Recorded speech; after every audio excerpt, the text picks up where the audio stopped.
On today's show, I am joined by Tyler Jones of ATL 29 for part one of a two-part chat, and it's coming up right now.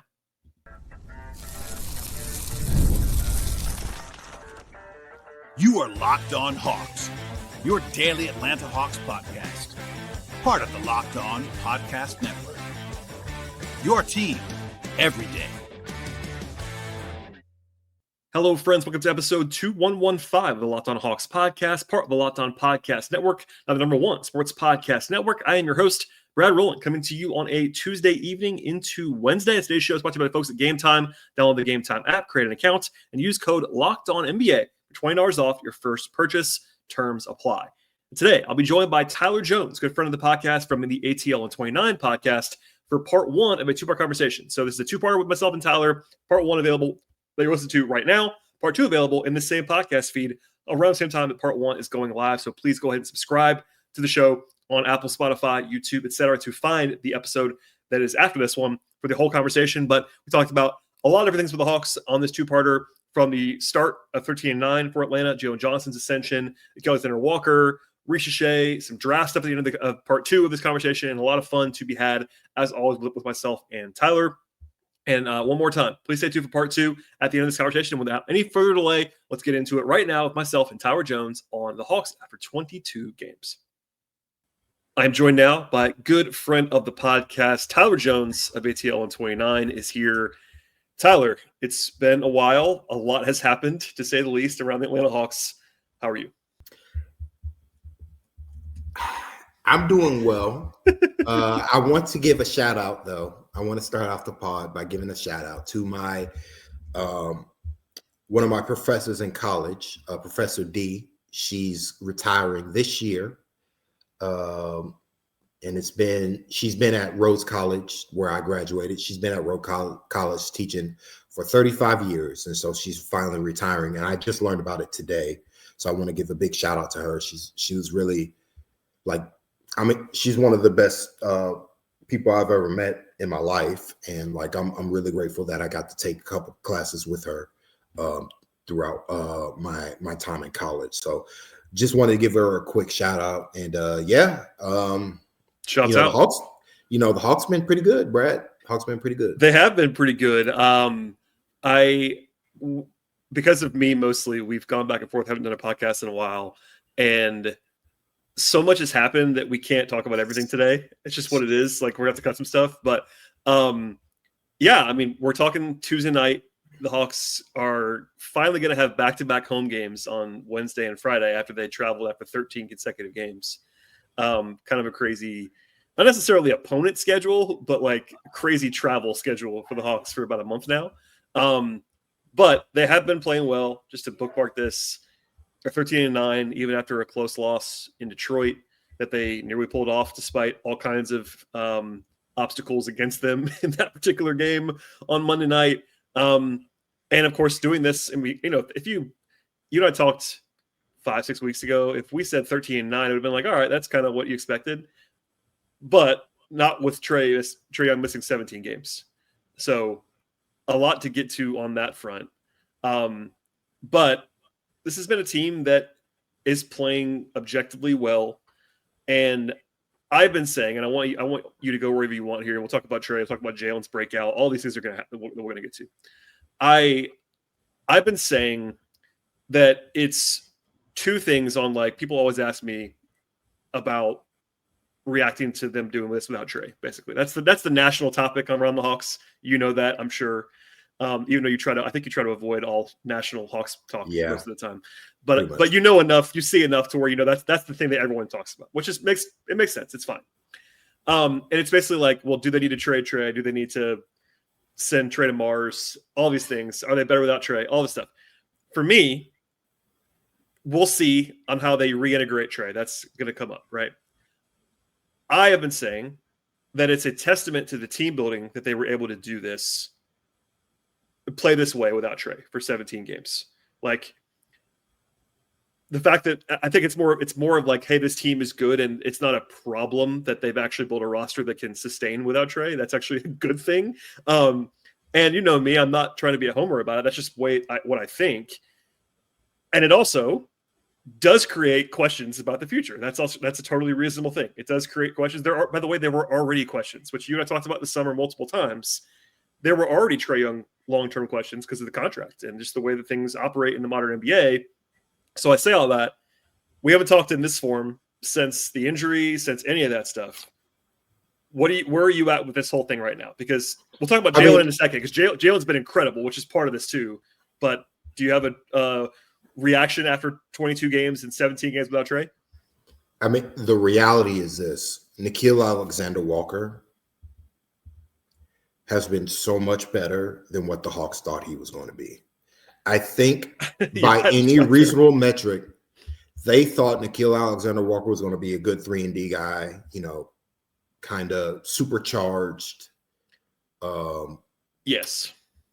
Chris Dunn type, Supercharged is a good port because they did, and I think I talked about it on the pod. I know I did actually.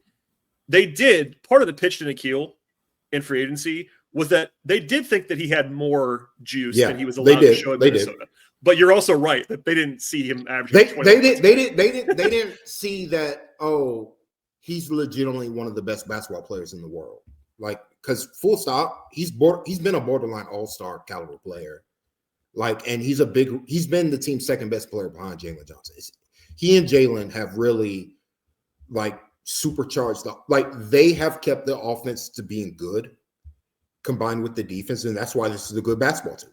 They've basically been good on both ends, and a big reason for that is Nickeil's ability to absolutely cook weaker defenders in isolation, combined with his ability off ball to get separation off ball for open 3-pointers, and with his quick trigger, he's lethal behind the 3-point line. The World Cup is back in North America for the first time since 1994, and with the 48 teams for the first time ever, it's going to be massive. Let's be honest, though, ticket buying can actually be the hardest part of the process. That's why the Game Time app is really clutch for you. It probably gives the fans the advantage when it comes to snagging seats. With Game Time, you can track price drops in real time, get alerts when great seats are available, and buy tickets the moment that they actually hit the app. It puts the power back in the hands of the fan, and it makes going to the World Cup realistic instead of actually impossible to get tickets. With Game Time, you just pull up the app, and the layout makes it really simple to scroll through matchups and compare the seat views for you. Pick a game, tap a section, and you actually have your tickets locked in within minutes with no confusion or no hunting for actually the fine print. Prices are available for you up front, which I love. There are no last-second surprises at the end of the checkout process. You have alerts for teams and matches. That makes it also really easy for you to grab tickets the moment they actually drop instead of missing out on those tickets. You take the guesswork out of buying tickets for World Cup as well as every match, every concert, every event with Game Time. Download the Game Time app, create an account, and use code LOCKEDONNBA for $20 off your first purchase. Terms apply. Again, download the app. It's Game Time. Make an account, and then use the code LOCKEDONNBA for $20 off. Swipe, tag, ticket, go with Game Time. These days, anybody can actually advertise and claim they actually are going to handle your injury case for you, but sometimes they're not even real lawyers. Just obviously companies that are trying to cash in on you. Others promise lower fees, believe you with lower settlements, and that's why I would call John Foy Associates. At John Foy Associates, they have a record that is proven for getting Georgian clients real results for more than 25 years. They don't just settle, they win. I love to actually treat the same clients with dignity, compassion, and respect, and they're available 24/7 to take your call at John Foy as well. And the best part is you pay absolutely nothing until John Foy wins your case with no upfront costs. If I get into a wreck, I know exactly who I'm going to call, and that is the strong arm. I trust John Foy Associates because they've actually helped thousands of different clients to get justice and real money in their pockets. They do not try to fight the insurance companies alone. Instead, call John Foy Associates today at 404-400-4000. That's 404-400-4000, or visit johnfoy.com to get started. They don't just settle, they win. Get the strong arm. Call attorney John Foy Associates today. While it's only been 22 games, 22 is a lot of games. That is a lot of basketball, and teams have adjusted, and Nickeil to me has been a little too good to just be oh yeah, Trae come back, give Trae whatever he wants in free agency. You got to retain Trae. It's a combination of Nickeil's offense is way better than what the Hawks thought it was, to the point that you can make an argument, team building wise, it's better to go with Nickeil over Trae and use what you're going to pay for Trae Young for better assets. Now, I don't know if I believe that wholeheartedly. I would like to see Trae with this team going forward. That's the real answer is we have to see more. No, Trae. I mean that's fair, but like, look, Trae's got 2 hills to climb. One, he's not better than Jalen Johnson. He's just not. Like that's reality. Jalen is on Jalen Johnson's legitimately like better footwork in the mid-range from being a true MVP caliber player. Like he is really close.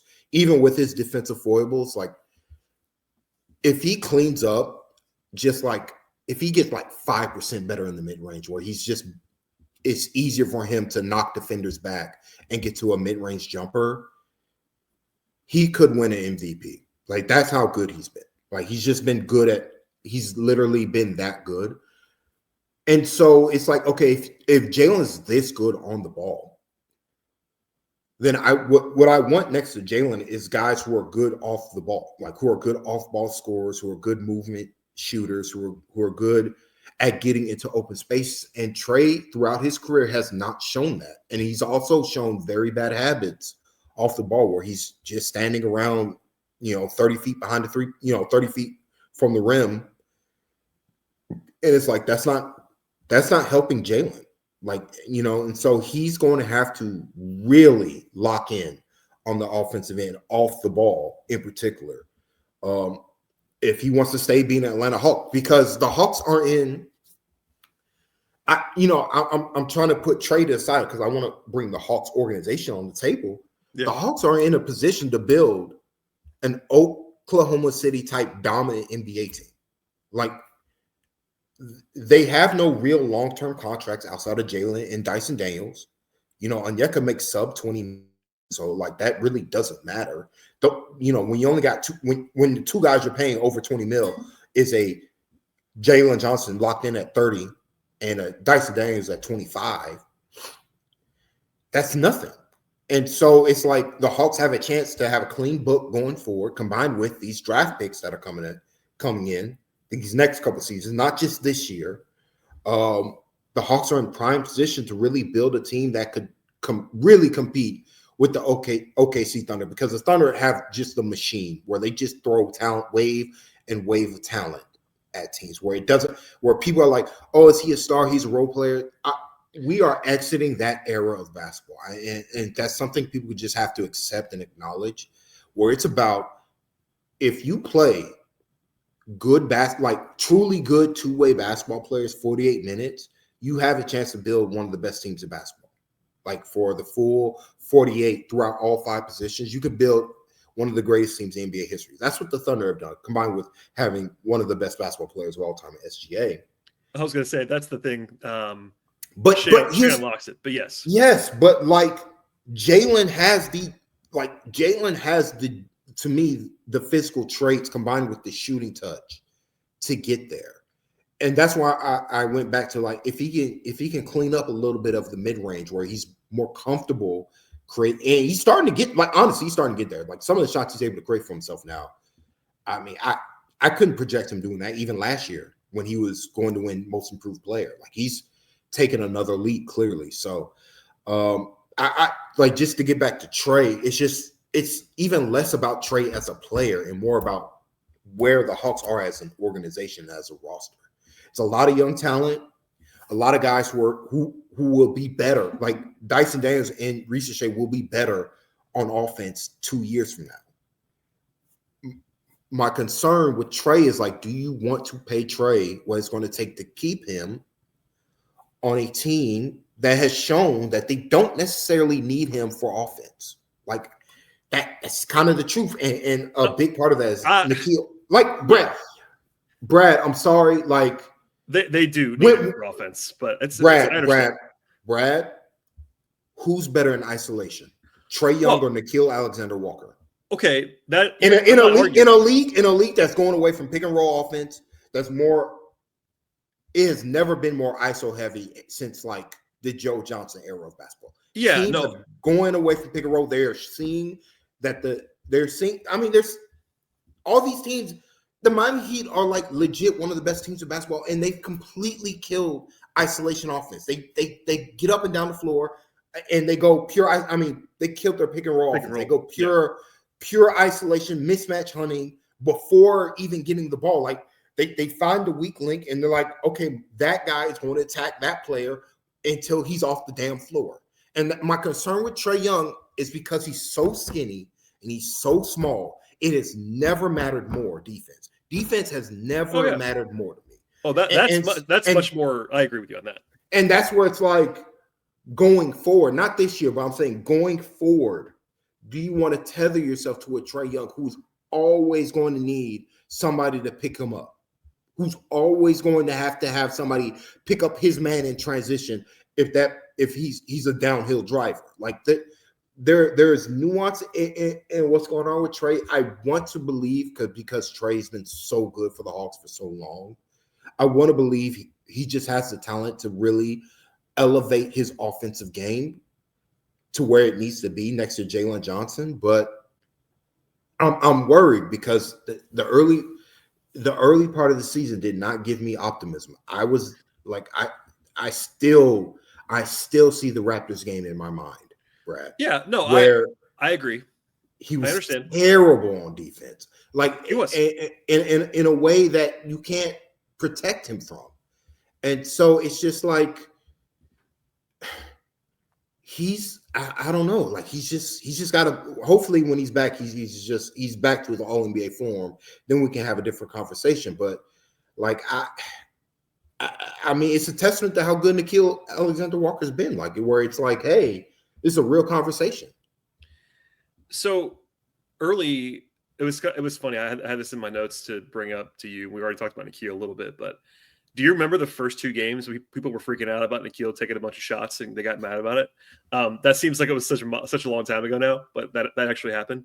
No, just to say what I was building on the point I wasn't trying to. I think a lot of what you said I totally agree with about the situation, and I think broadly speaking, we won't talk about Trae for an hour, but I think that a lot of it's been overstated. I think one thing that I know because we talked about it before is that Trae has played differently the last year and a half, and people just didn't notice that. Like people were talking about Trae like he's been playing, like he's still playing the way he was 4 years ago, and that's just not what he's been doing.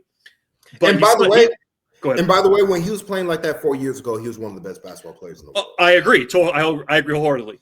I'm just saying, like, every time I hear him discussed in some circles, it's like, well, he comes down and he has 40% usage. And like, no, his usage has gone down every year. He led the league in assists last year. He took the fewest shots he's taken in 7 years. Like he already was playing differently. But you're right. Like he probably has to play even more differently now, especially if they want to run as much as maybe not as much as they have been recently with Jalen, but Jalen's going to have the ball a lot and more than he ever has with Trae. That's going to happen moving forward, I'm pretty sure. So moving off the ball, you're right about that.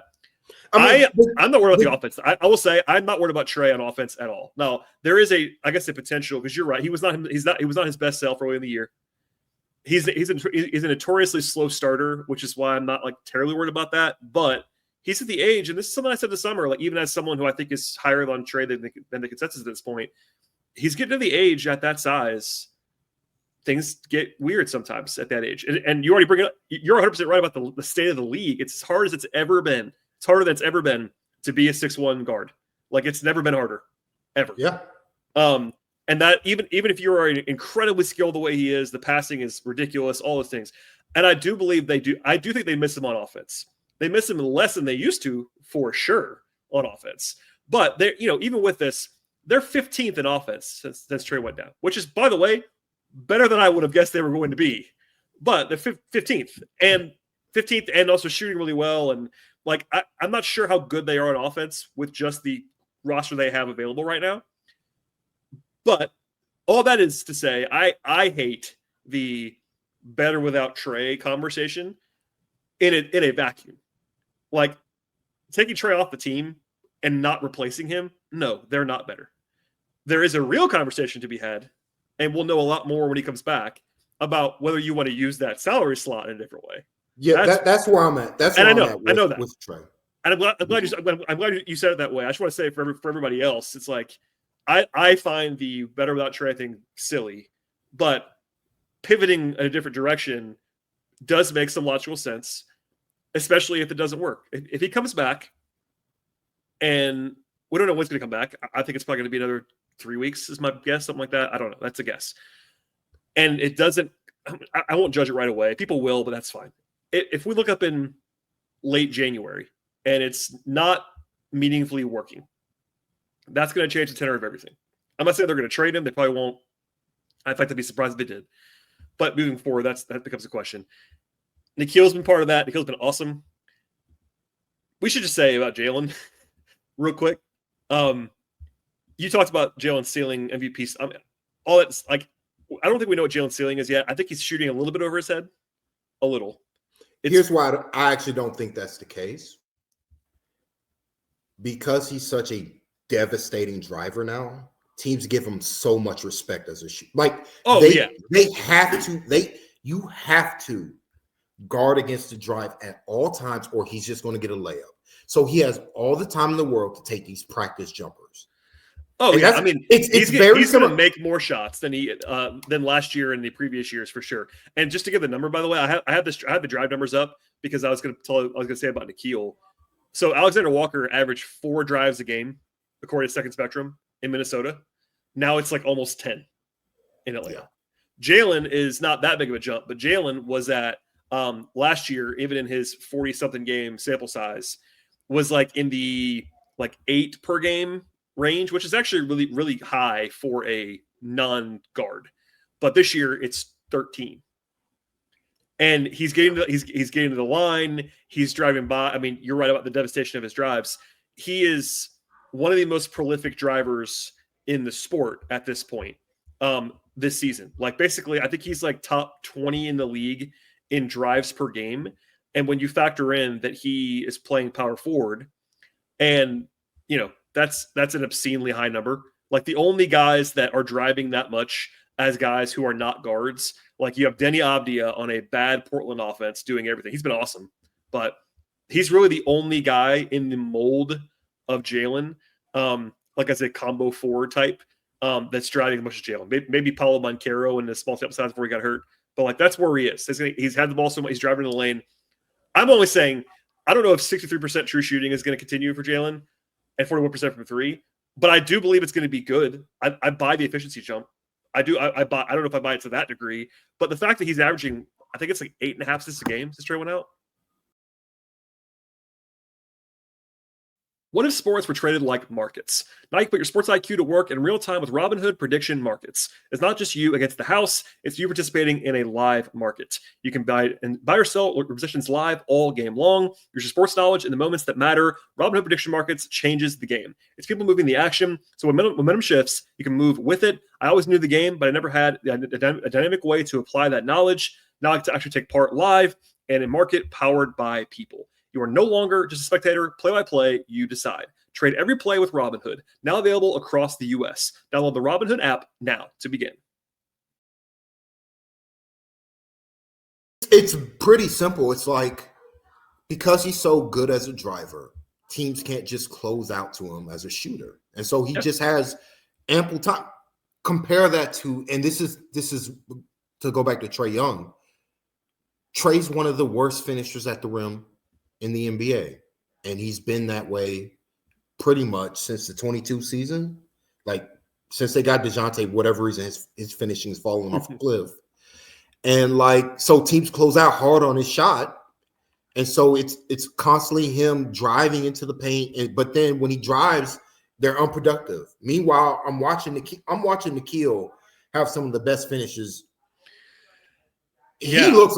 I mean. I'm just gonna be honest. He looks like his cousin sometimes out here with some of these finish where he's able to create the separation at his, like, you wouldn't think he's this strong, but like his ability he's wired. Bump his guy and then finish, oftentimes offhand.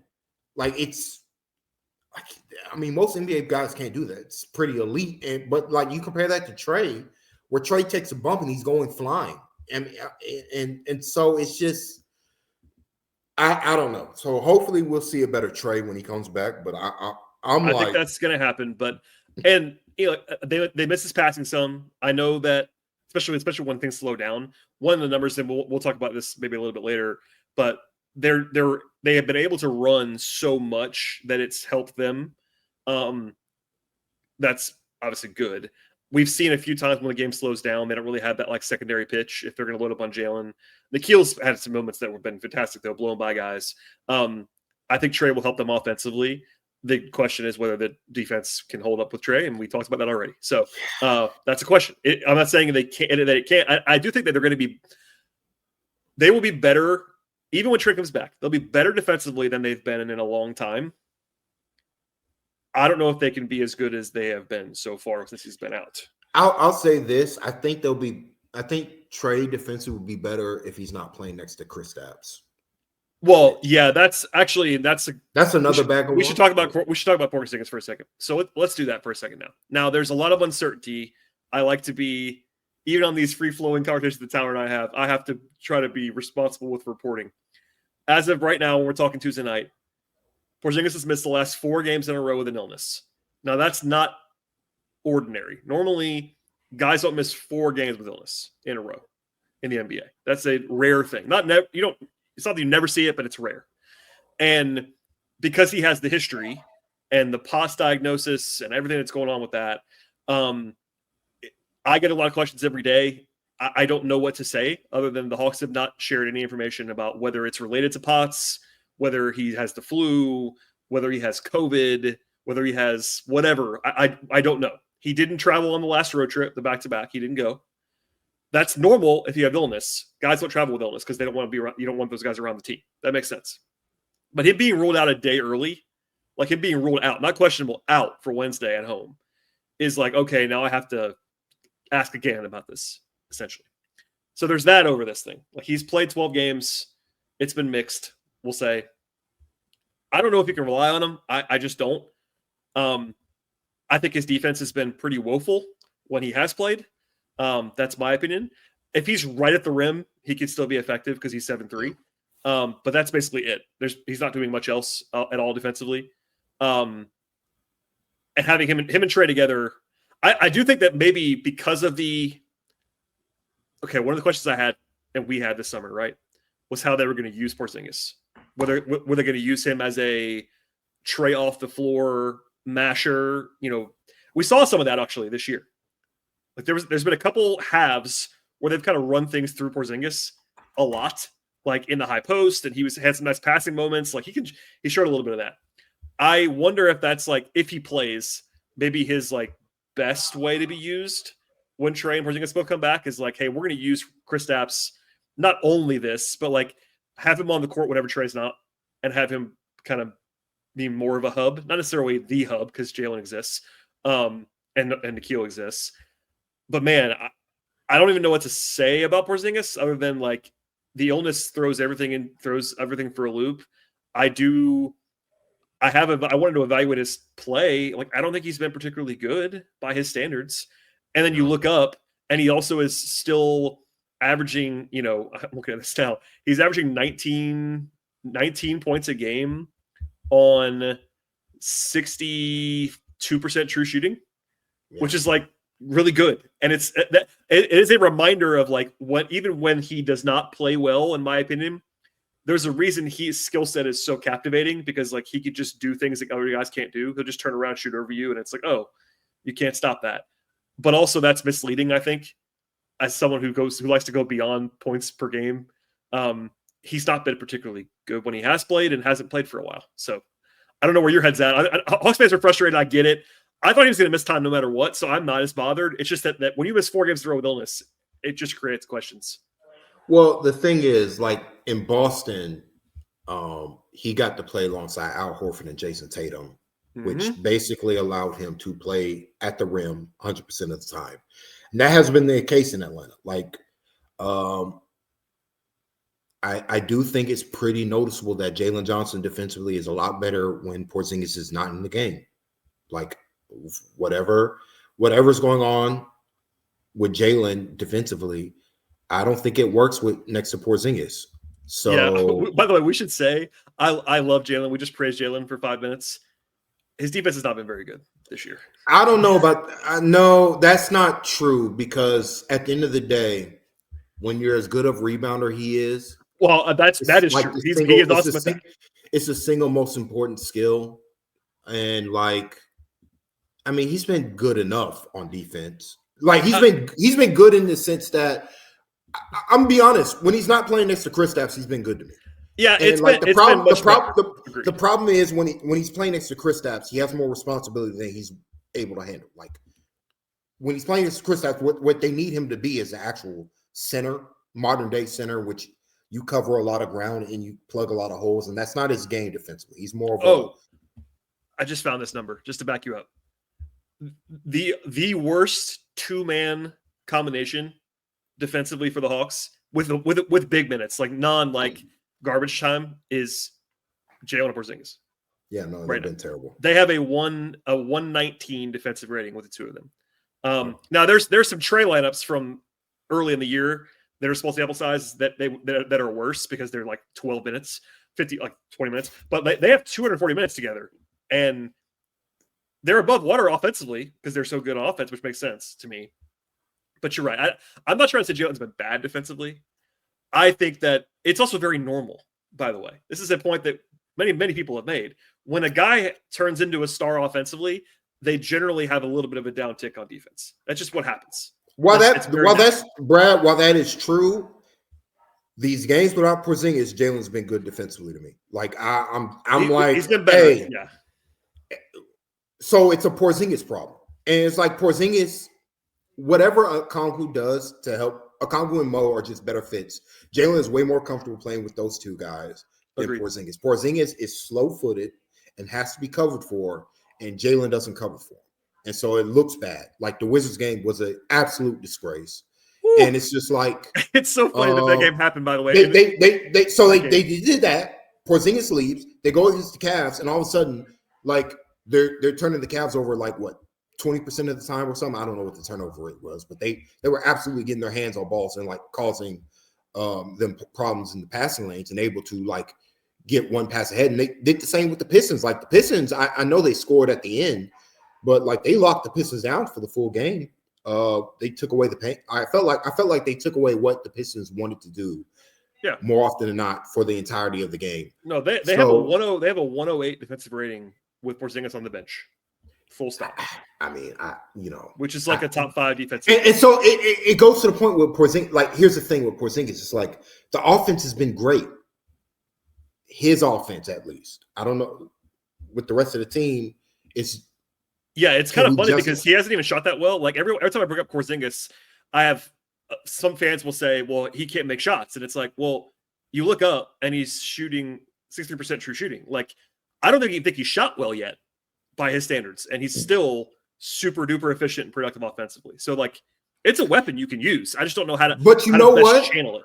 But here's the thing: it's like while this is true, Onyeka has been crazy good. Like because he can move, he's like he gets open more often. Like because he's able to move into open spaces more. Like Porzingis is kind of flat-footed in that way. Like there's just no sugar. Like Porzingis has not moved well. The games he's moved well, he's looked great, but like that's and it's not even games. It's like it's halves. It's not even it's halves a quarter. It was like this quarter he was fantastic, and the Hawks end up winning the game. But he's been so inconsistent. Like the Porzingis thing, I don't know. Like I've been saying on the socials that I think Porzingis' career might be over here. I don't know, but we just don't know enough. Brad, an illness after last year. Yeah, he's only missed 4 straight games with this. I totally get the question. Like I am concerned about it now in a way that I wasn't necessarily early in the year. I was like, okay, you missed a game with illness, or whatever. 2 games with illness. When you miss 4 in a row with illness, and you're him. I mean, combined with how he's played, like, or at least I think he's been okay. Like, I don't think he's been bad. I think he's been okay overall. But it's just like, if you're going to be so, like, how can the Hawks rely on him? Well, it does. It makes it really hard. It makes it hard because And I think it'd be a lot worse. Honestly, it would be a lot worse if Trae was healthy this full time, playing a lot of minutes next to Porzingis, because I really do feel like the defense would be really bad with those two together. Oh yeah, no, I think we've seen enough to see that is not going to be super tenable, and that limits. We'll talk. This is a chat for later, but like I don't really see right now the like keep Porzingis long-term pathway that I thought was potentially there this summer. That doesn't seem likely to me at this point. I mean, Onyeka's just been better. Like, and that's the thing. You and I it kind of just doesn't matter. You and I have long been on the Onyeka train. He is very good. I think hopefully people see that now. If they hadn't already, he's averaging 16, 8, shooting 37% from 3, and real volume. Like, he's bombing now. Yeah, the rebounding is not the best, but that's fine. He's still playing well. Like, he's a starting center. He's just what he is. I mean, again, the rebound issues with the Hawks are not. They're not really center driven problem. It's how they play defense, which has been good. So I don't care. Yes, it's one of those things. Like, they're asking their center, and this is the problem with Porzingis. The Hawks ask their centers to play up the floor. Porzingis can't do it, and so I'm like, I think it's a combination. He's not a good fit with where the Hawks are going now, combined with this illness thing where it's like, I don't know if they can rely on him. So, but that combination is tough. But all that aside, they would be even with that, they'd be a better team with Porzingis playing 20 minutes a night than without him at all. Like, yeah, I do actually. I almost want to see. Number one, I hope he's okay. That's number one. Yeah, me too. Beyond that, I do kind of want to see him back and maybe playing a little less. I think that's the real. He's got to play 10-minute halves. That's it. And like the Hawks just got to be.